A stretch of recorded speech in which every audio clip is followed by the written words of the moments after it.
आगे। हाँ हाँ, सलमा भी आई हुई है।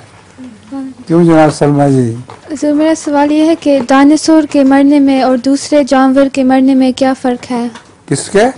डायनासोर के मरने में और दूसरे जानवरों के मरने में क्या फ़र्क है? डायनासोर के मरने का एक ऐसा फ़ायदा है दूसरे जानवरों का नहीं है। तुम डायनासोर पे बैठ के आई हो, पता है तुम्हें?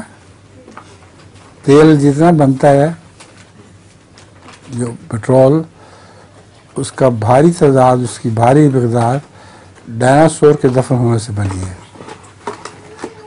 इसलिए आम जानवर तो मर के ख़त्म हो जाते हैं, उनसे वो भारी तौर पर उनका पेट्रोल नहीं बनता, लेकिन डायनासोर से पेट्रोल बना है।